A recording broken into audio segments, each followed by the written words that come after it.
And we're back, folks. We're back on the boat. And as you see, we are opening up a little bit. We can now look around the boat. Looks quite nice, really. So we'll talk to these guys here, see what they have to say. You ask these young men, what are you going to do when you get to California? One of them says, you're going straight to town of Cologne.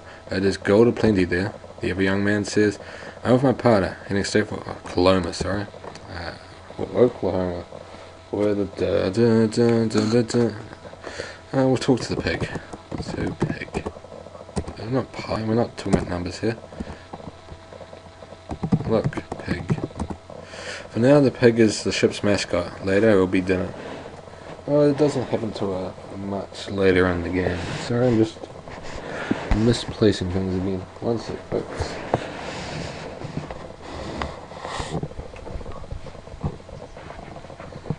And I was sitting on it. So we'll explore the ship. There's a few things we can do on here, but we've got plenty of time. As you can imagine, we're on a long boat ride ahead. We'll talk to this young man here. He says to the man reading the book, we're on our way to California, but we have a long trip ahead of us. The man continues, you're right. It's going to be a long trip, and you'll want something to read. Take this book. I'd like to give it to you. Please take it. You say thank you. You're welcome. Look, book. It has worn black leather cover. The pages are edged with gold. Well, as you can guess, it's the Bible. We'll just take a quick read of the passage. Genesis 1, in the beginning, and yeah, well, we got Genesis there. Well, there's something you need to do with the Bible, but we're not too clear on it yet. You will learn later on what you have to do with it, and I'm sure most people who are watching this probably know. But I want to play it how you're meant to play the game, so we'll get to that point when we get to that point. Yes, these men, how much gold do you figure you're going to get out of the hills of... I'll start again. How much gold do you figure you're going to take out of those California hills? The man replies, I'm not greedy. If I can fill my hat with gold every day, I'll be happy. The other man replies, I fear we'll arrive to California too late. By the time we get there, most of the gold may be gone. Well, the gold rush hasn't even been announced yet, so I'm not too sure what these men are worrying about. I do realise it's kind of playing that, the gold rush has been announced, because like I said, the boat's meant to leave shortly after the gold rush is announced. So it's technically, time has passed and gold rush has probably been announced, and people were heading off west because of that. I always talk to the ship crew. The ship's first mate says, I've been sailing with the captain many years. You never have had a mishap. I've had a few already so far. You can count on a safe trip. I'll see if there's anything else to say. Nope. And we'll talk to this man here. He looks a bit worried. Eric says, hi Jared. One day close to that California gold. This is going to be easier than I thought it was going to be. You reply, that's right. One day closer. I'll drop by and talk to you later. Okay, that sounds great. Make sure you come by again, says Eric. Eric's going to be our friend for most of this boat journey. So we'll be talking to him time to time. I think most people's dialogue actually stays the same, other than Eric, so we'll talk to him as much as we can. We'll talk to the captain though. Talking helps pass the time with such a long, boring journey, and talk the captain can do. He always seems to have a story to tell. The captain thinks for a moment and says, did I ever tell you the time I broke the existing world record for the quickest trip from London to Hong Kong? Well, I believe he tells a different story as the game progresses, or as this trip progresses, should I say. So we'll check in time to time. The story obviously just is the beginning, but it's still something to show. I will talk to the ship's cook. Oops, slow down. The cook says, we have plenty of provisions right now. If we start to run low, then we'll invite the ship's mascot to dinner. Oh, poor piggy. The man sitting at the table says, I'm heading for California to make enough to buy a farm in Pennsylvania, and I'm going home to my wife and kids. Well, I'm sure they won't miss you too much while you're away for fuck knows how long. Excuse my language.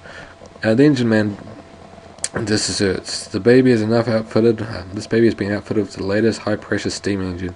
When the captain gives the command, full steam ahead, give her everything she's got and blow the whistle. and it's meant to be the whistle. One thing I do want to note quickly, I also have the Amiga version of this game, and the Amiga version has much better sound. This is the DOS version, where I guess there were different sound cards at the time, but as far as I know, you can only easily get it to run through the PC speaker, or an emulated PC speaker, should I say. So the sound's really bad, but for the Amiga version, the sound actually comes out quite nicely. Because I had so much trouble recording DOSBox, I'm not going to risk trying to record an Amiga emulator, even though I could.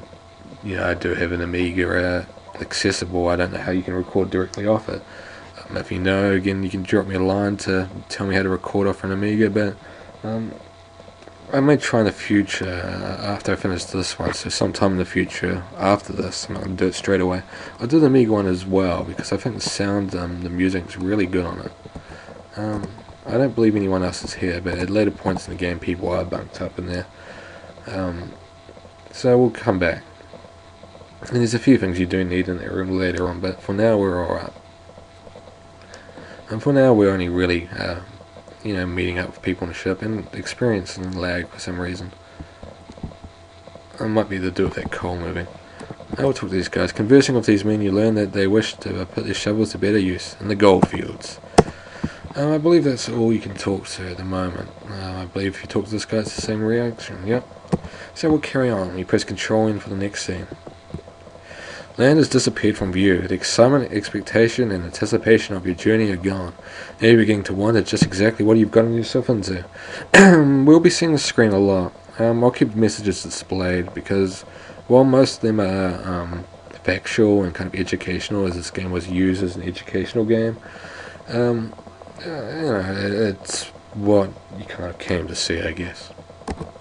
You've left your home and friends behind, and you wonder if you'll ever see them again. Well, you made your decision pretty quickly.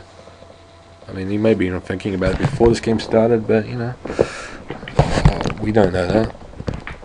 We just joined him and sold his house and moved away. It's a bit shocking, if you ask me. Hasn't taken long for many of the passengers are sick. It'll be a few days. It'll be a few days before the landlubbers get their sea legs.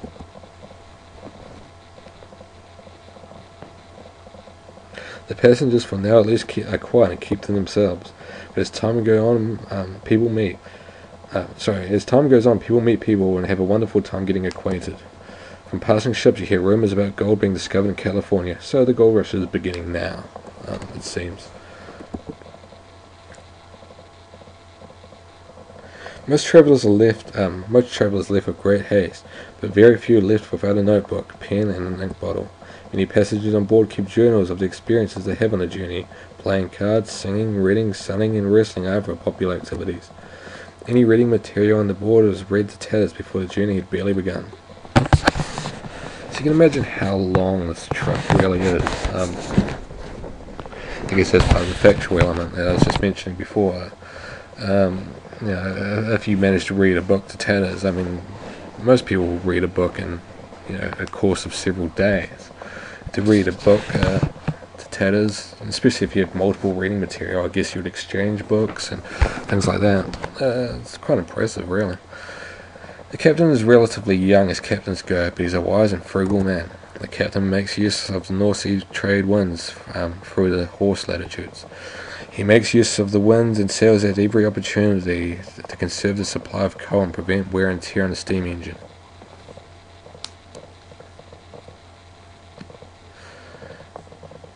Before we carry on, I just want to interrupt again, sorry. I think I did mention in the first video, there are random deaths in this game, and that's probably why this game wasn't too popular comparatively to other Sierra game titles. So we may encounter them as we travel along. If we do, I will just pause the video and try to catch up to where we last left off. It depends on the time. At the moment, well, if we do encounter the death, I'll just wrap up then and there and carry on from where we left off later on, but we should be fine. Food on board is not as bad as expected. In fact, at times it's really quite tasty, if you're really hungry. Rations that are provided in the gallery are quite safe. Very few get sick from eating them. The usual fare is hard-baked biscuit, salted beef, and boiled pudding once a week. Sounds not too bad. In the course of the trip, various activities begin to occur on board. There are debating societies, clergymen have sermons and prayer meetings on Sundays. A band is formed, a ship newspaper is started, and professionals on board give lectures on scientific subjects. So I can imagine it'd be actually quite a fun ride. Well, at least you'll learn something by the time you reach there. There's also a group called SSA, which stands for Seasickness Anonymous. The group meets on the aft railing of the ship. A little bit of tongue-in-cheek humour, I guess. When the north-east trade routes down around the equator, the seaman finds himself in the area which is called the doldrums or the calms. The place definitely disliked by crews without steam. Any sailing ship would lie still in water for days, even weeks, waiting for the advantage of even the slightest wind. This is one of the greatest advantages of steam. While other vessels lie motionless, with smoke belching from your smokestack, you press on. The captain is proud of his ship because it can make way even in calm. But he's constantly aware of the danger of having flammable material on board. So we're alright at the moment. I think this is one of the instances where you can have a random death occur. But we're alright. We'll talk to people a few more times. These people do have the same dialogue. I believe most people have the same dialogue. We didn't talk against the man who gave us the Bible. He should have more to say after the fact that he gave us the Bible. What are you going to do with all this time on your hands, you ask the man. He replies, it's a long voyage to those gold fields. I figure I'm just going to relax and enjoy the ride. Well, as you can tell, everyone really stays in the same positions throughout this trip.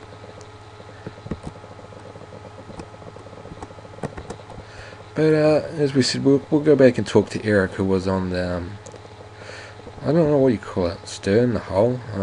I'm not a seaman, but I don't really know. I guess that's the aft railing of the ship. So we'll go talk to Eric some more.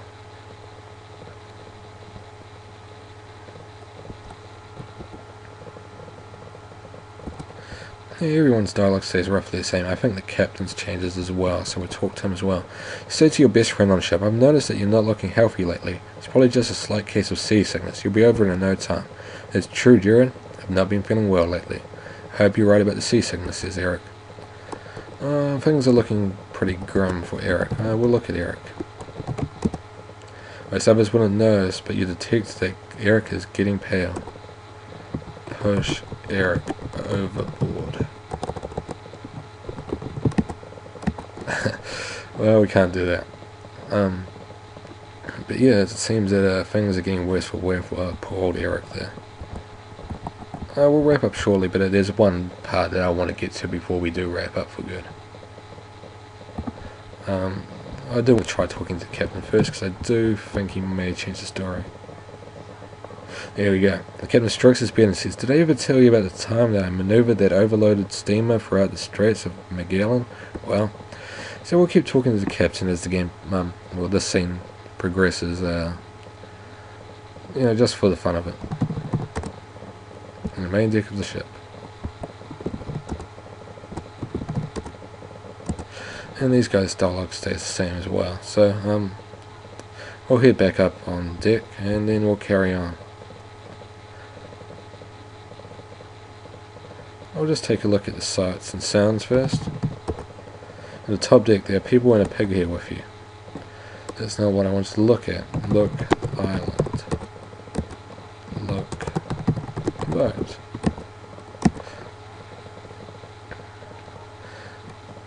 Normally, yeah, there we can go. Look island. Ship passes an occasional island. No, I just wanted to see what happened.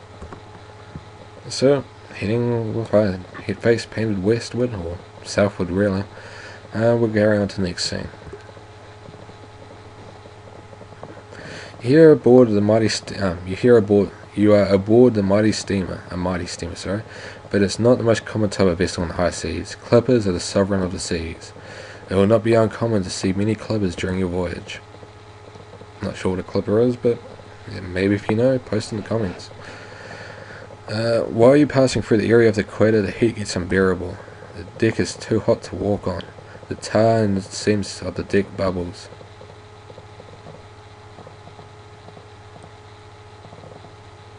So we're carrying on. The island of Fernando Noronha, located about 19 miles from Brazil, now comes into view. Rumors abound on the actual story pertaining to this island. Some say Alexander Selkirk, more commonly known as Robinson Crusoe, was exiled here. Others claim that its Brazilian government uses the island as a place of exile in the present.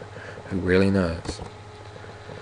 They're more kind of educational, or for the time at least. It kind of doesn't give the illusion that, doesn't break the illusion that you're in old-timey times. So it does educate you, but as of the time, I guess. In calm weather, especially aboard the sailing ship, one of the favourite pastimes is catching porpoises. Catching porpoises, cowfish, and any other fish that can be hooked. These catches provide a much-needed diversion from your now monotonous diet. Sounds appetizing. Eventually, the familiar constellations of the northern hemisphere begin to disappear, and the Southern Cross, composed of 4 brilliant stars. Well, I'm not too sure about that. I mean, once you see it all every night, you kind of get bored of it. 4 stars of the cross, marking the 4 corners of the cross, begins to rise in the night sky. Another new sight in the night sky is the Magellan clouds. This golden mist in the sky This is a golden mist in the sky similar to the Milky Way. That sounds not too bad. When another ship is sighted, the race is on. The competition is fierce, especially among sailing vessels. However, captains of sailing vessels love to beat steamers at every opportunity. So while we can move and calm, we're not exactly the fastest ship, because obviously we're a lot heavier with all that steaming equipment. And when approaching a port, the crew begins painting and polishing. They want the steamer to be in ship shape when it pulls into a port. Even at sea, the crew is rarely idle. They're continually busy, tending to the needs of the ship to make the voyage a speedy one. You pass many ships leaving Rio, as well as many barks and brigantines. I probably know that word, but I can't read it and pronounce it. It's alright. Staring south towards Rio. It's one of those words that once... So we'll wrap up here once we're done here. The prominent landmark in the famous port is called Sugarloaf.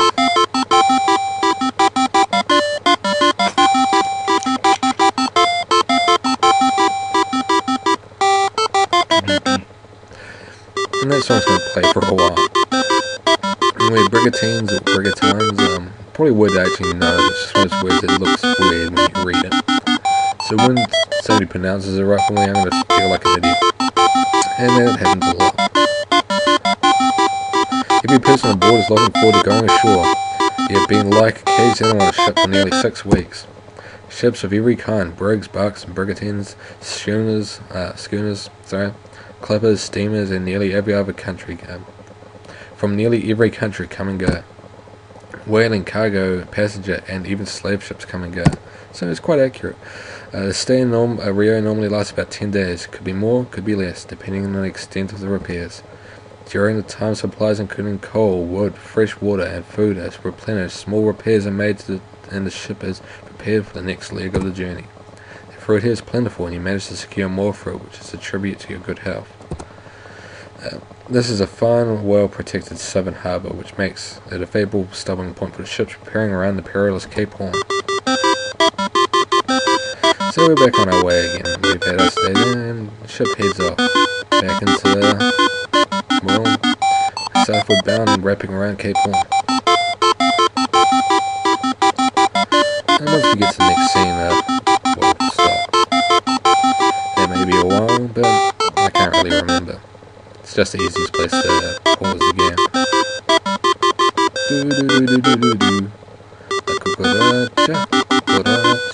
Everyone's dancing right now. I can just feel it. Just south of Rio, the captain advises you that you've crossed the Tropic of Capricorn, an invisible line on the globe at 23 degrees, 27 minutes south, latitude that separates the torrid zone from the south temperate zone. Most passengers on board have little use for such trivia, but it's reassuring to know you're making progress. And we should be coming to the next scene shortly, hopefully. Rumours are starting to spread about the difficult times you're going to encounter in a few short weeks. You hear horror stories about getting around Cape Horn. And one of the random death scenes is creeping up as well, so we'll have to see if we make it. Passing the 45th parallel, the temperature begins to drop. Passengers begin spending more time below deck. When you left Brooklyn, it was the dead of summer. It seems that have slipped everyone's mind, at least until now, that June is the dead winter here. Freezing temperatures are making this painfully clear. Captains vary in age, experience, and wisdom, but all captains, no matter what their background or experience, approach the Cape with great respect. They all realize that they're extremely vulnerable to the elements.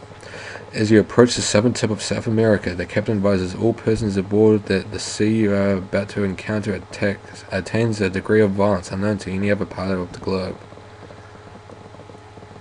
In the midst of a terrible storm, and the ship is taking on water. Everything that wasn't absolutely essential to the continuation of the voyage has been thrown overboard. Fortunately, the gold coin that was in your pockets, you still have that. Jack's letter, along with the gold flake under stamp, was in your hip pockets. That's still with you. Your family photo was in your pockets. You still have that. The Bible was in front of your board. Everyone agreed to keep that. Everything else now belongs to the raging sea. So we've lost our money. Like I said, we'll wrap up here. This also does have an instance of random death, but we are safe, I can tell. Just call it iceberg for the sake of it, and we'll wrap up. Anyway, see you next time, and we'll hopefully make it to California safe and sound. Until then, see ya.